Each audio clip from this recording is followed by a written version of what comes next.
Have you ever been in a pawn shop?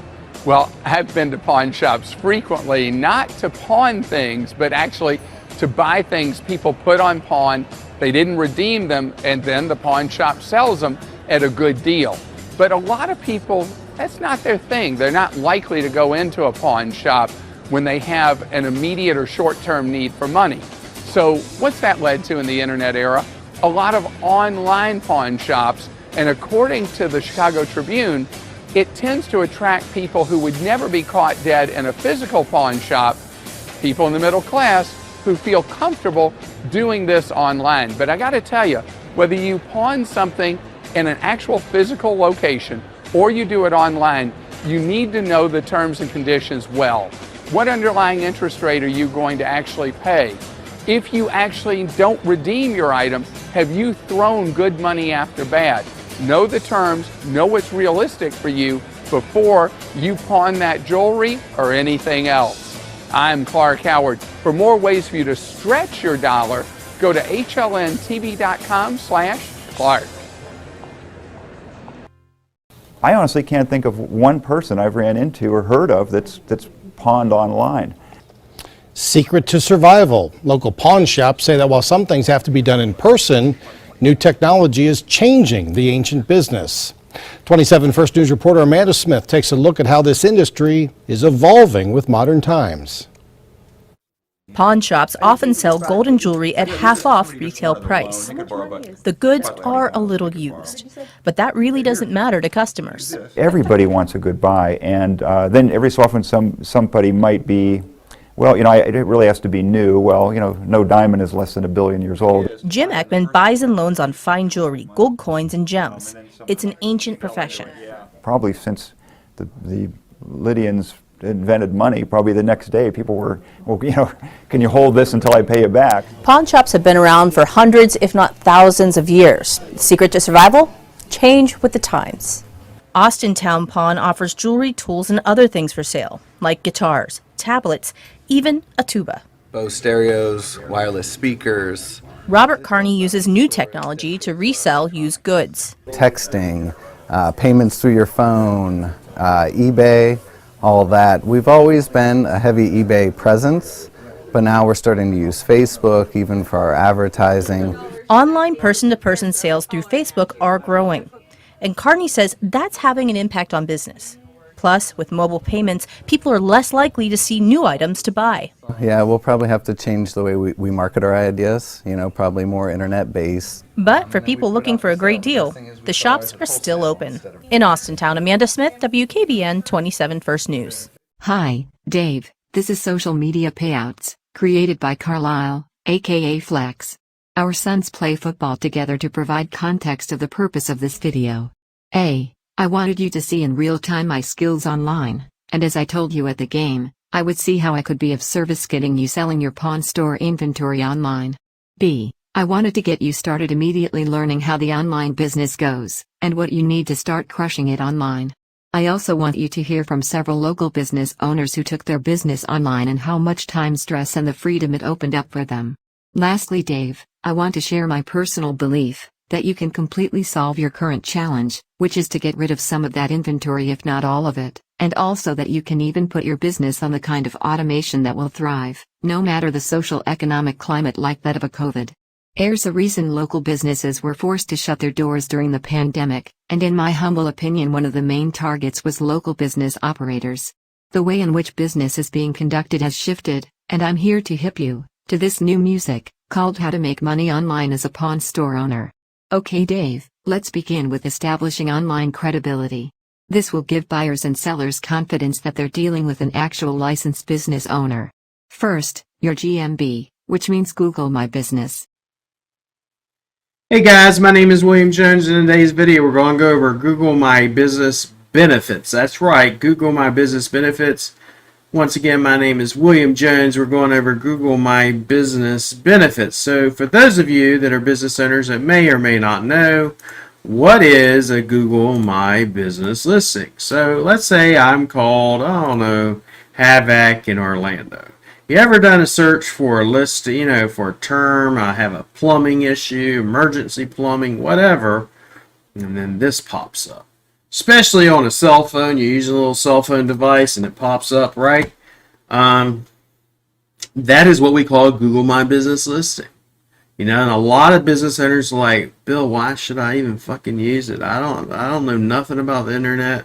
What good is it? I mean, all these types of things. Well, number one, it gives you exposure. It gives you exposure. Exposure to what? Your potential clients.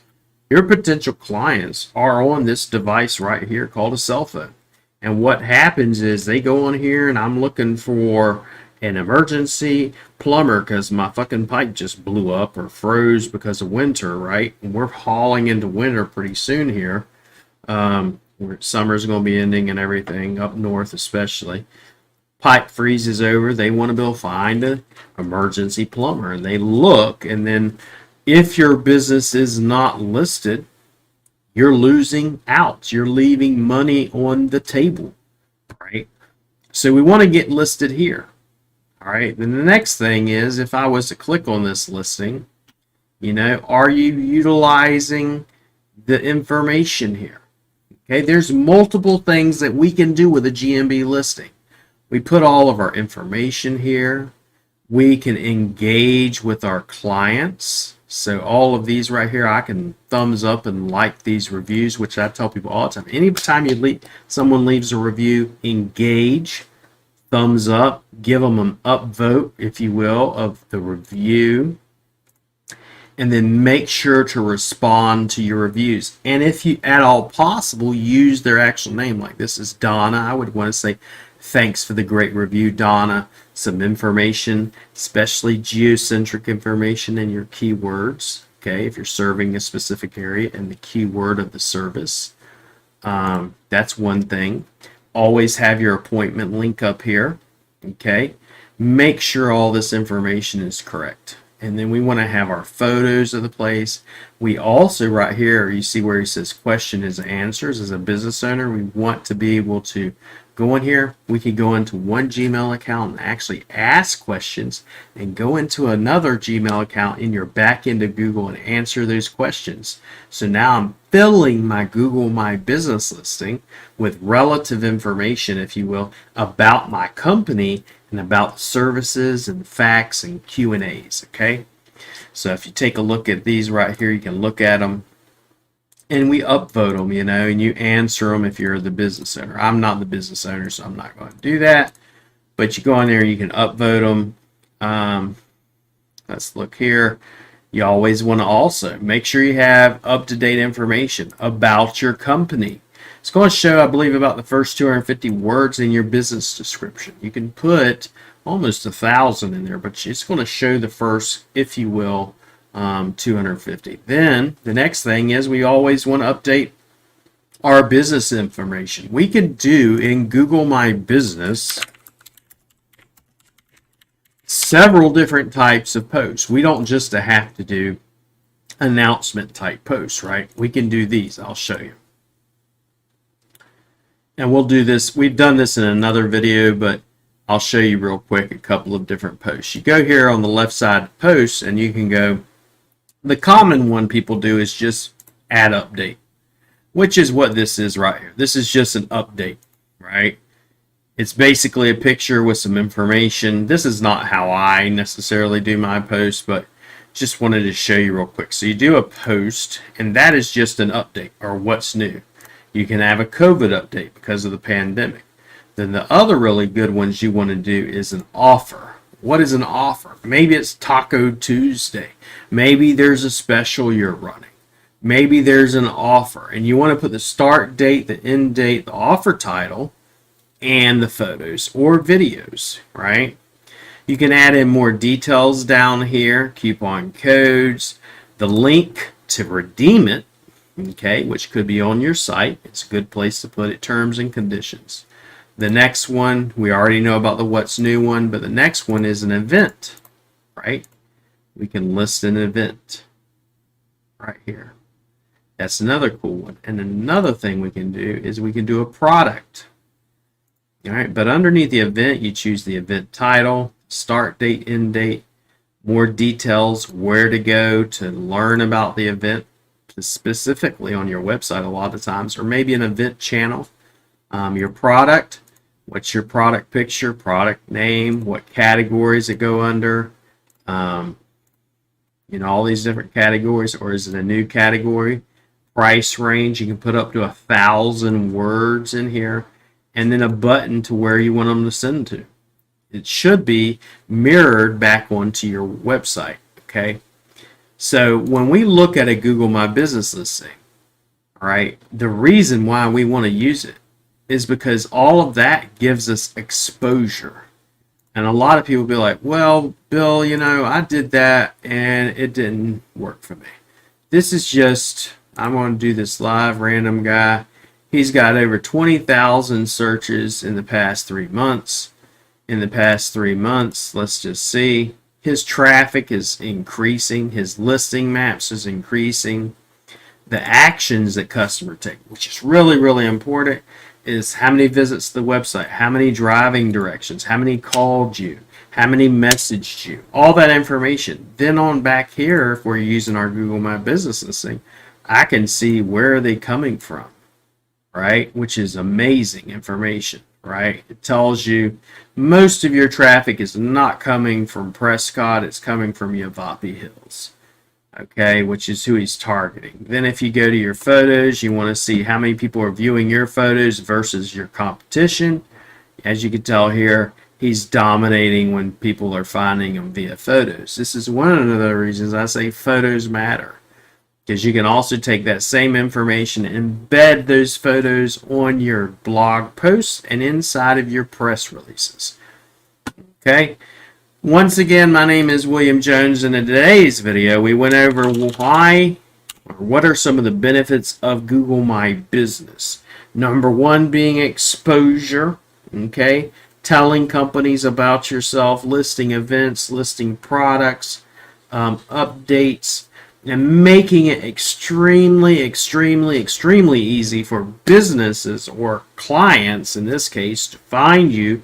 They're looking for your emergency plumbing services, looking for roofing services, house cleaners, etc., etc.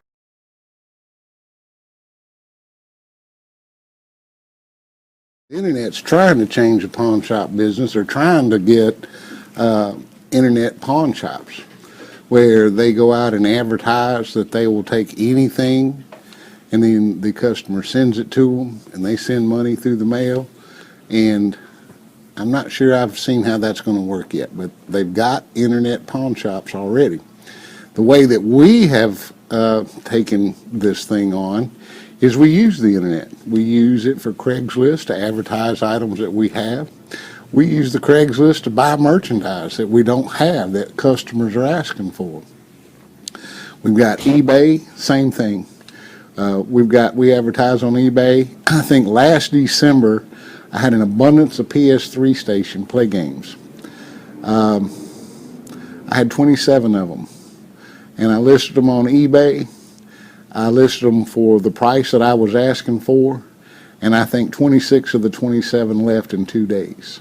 So we found out then that the internet was a huge resource to us because it was national. It was really beneficial for us to use it. Now we have our own web page, flashpawnmemphis.com.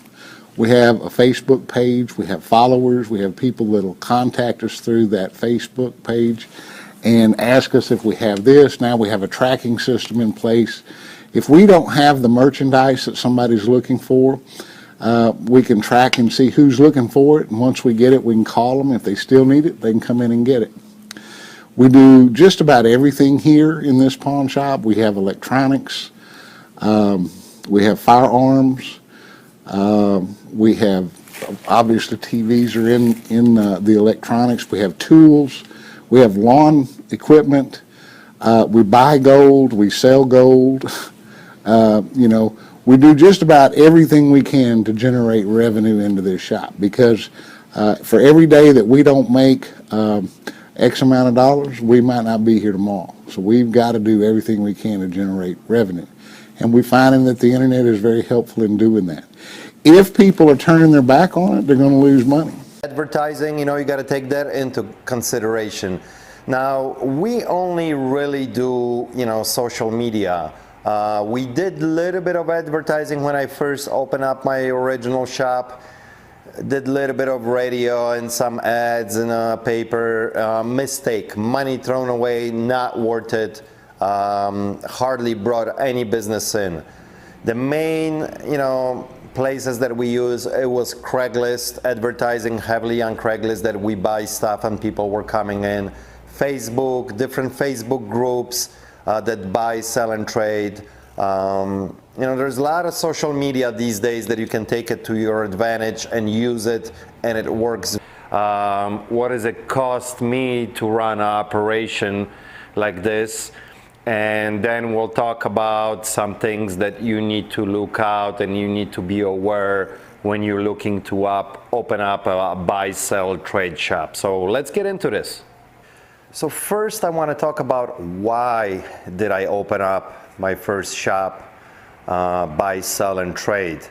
Guys, the main reason really was, doing this so many years, I finally got to the point that I said to myself, what can I do that I can acquire all this merchandise easier?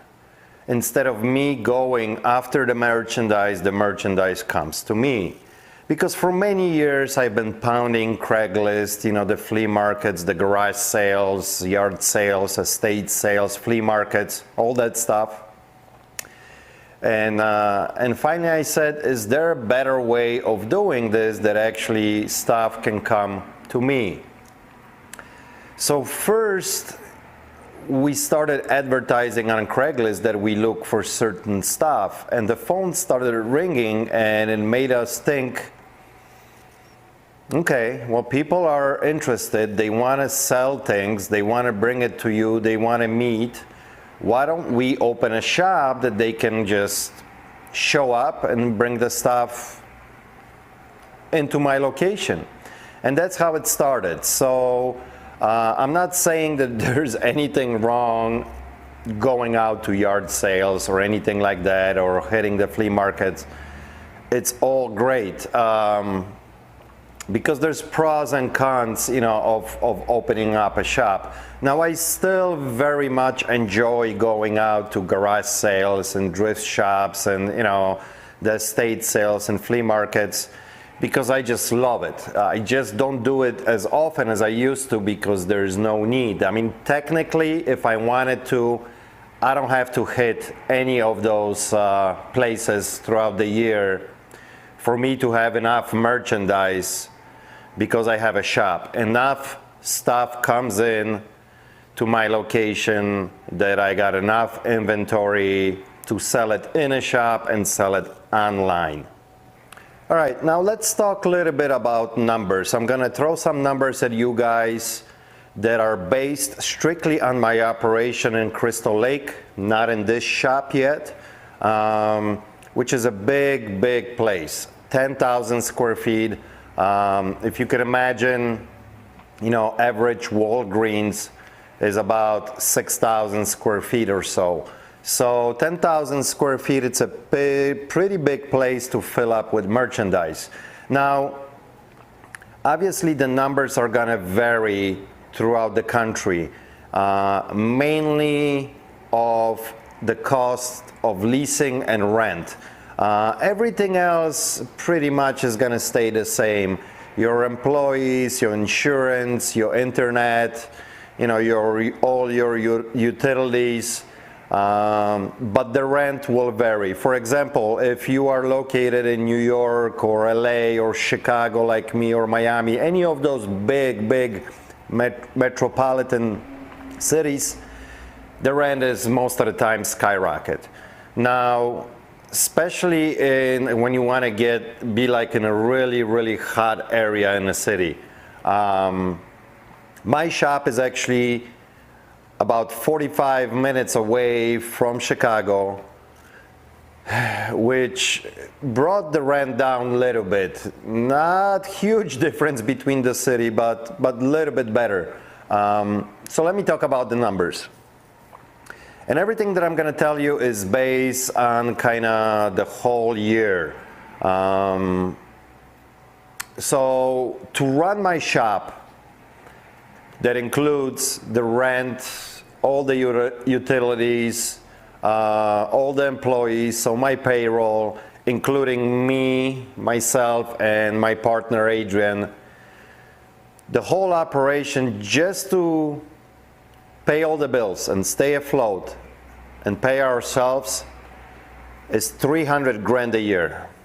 Yes, 300,000. And you're gonna say, holy shit, that's a big change of money. Well, yes, it is, but obviously the shop can support this. We do okay, we do enough business that it makes it work. Now we started in the baby steps. Originally the first shop that we opened was really small, just a little bit over 1,000 square feet. We were there for a year. We ungrew the shop really quickly and we had to move on and open up a bigger place. So, you know, into that 300,000 expense every year, the majority comes from payroll. And I have 3 full-time employees plus me and my partner, so there's 5 people on payroll. The employees run about 112,000 a year, plus me and my partner, we pay ourselves a salary of $50,000 a year. So we get a check every week. We are on payroll. So right there, the expense of $212,000 is just in payroll for 5 employees. Now the second biggest expense is the rent. Now obviously it's a big place. It costs us $60,000 a year to pay for the rent. Another big expense, all the utilities. Obviously in the winter time, you know, to heat up a big place like mine, it's costing me a lot of money. And I mean, we all know how utilities work, right? In the winter time, you're gonna spend a lot more for gas than in the summertime, but it averages out between all my utilities, gas, electric, telephone, internet, insurance, what else we got? You know, snow plowing and stuff like that. I consider these all utilities expense of the year. And then you got some simple stuff for the shop. You know, you need your towel papers, Windex, you know, just the regular maintenance stuff. Everything comes out to about $25,000 a year. So about $2 grand a month, roughly. I mean, there's some months that, you know, it's a little bit lower, there's some higher. Obviously, if it's January like right now, you know, my guess is gonna be alone $2,000 a month. So, but it's a big place. So that's where the majority of money being spent every single year. Now you're gonna ask also how much money you actually need to start something like this up. Obviously a smaller shop like this one that I'm sitting in right now, which is about 1,500 square feet, it's gonna take a lot less than the shop that I have in Crystal Lake, which is 10,000 square feet. You gotta have a lot of merchandise in there. You gotta make it attractive so when people comes in, there's a lot of different stuff, variety of things that they are able to browse through, and somebody always can find something for themselves. Obviously, to fill up 10,000 square feet, you know, you need a bit of money to fill it up with the decent merchandise. And, you know, I run my shop, the buy, sell, and trade. It's kind of higher ticket items, meaning better quality stuff. It's not like your typical thrift store or mom and pop shop, thrift store or Goodwill. That stuff is donated, most of it is clothing. Most of the stuff I sell in my shop, with exception to few things, but you know, we don't deal with clothing at all unless it's a very cool jersey that comes in or nice leather Harley Davidson jacket, stuff like that. Yes, we'll buy, but typical clothing, we don't deal it at all. We deal a lot with electronics, tools, musical equipment, gaming systems, household items, meaning small appliances and big appliances, a lot of vintage and antique stuff, from furniture to just weird, unusual things. Believe it or not, #1 seller in the shop is knives. We sell a ton of knives, a huge market for knives. So just to give you a general idea, I probably got about $200,000 to $250,000 worth of merchandise in my shop in Crystal Lake. Now that's retail, okay? How much money is invested? I would say probably about $60,000 to $80,000 is invested to have that much merchandise. Now when you're gonna open up, excuse me, when you're gonna open up smaller shop like this, 1,500 square feet, which I think ideal number for as how big is the store is probably about 2,000 square feet. 2,000 square feet, you can put enough interesting stuff there that people will be willing to come back to your store and keep browsing and looking for some deals. Anything smaller than that, you're not going to have a big variety of items. #1 thing that it's important when you're thinking to open up a shop is it's got to be in location that you have a parking. Not parking on a street for 1 or 2 cars, that you actually have physical parking for people that if they bring you stuff that they can pull up right by your shop and unload it, bring it to your store. Especially if you live in a climate like I am in Chicago, nobody wants to park, you know, a block or 2 blocks away and try to carry some, you know, monster speakers or a TV or a fridge and trying to drag this for half a block or a block.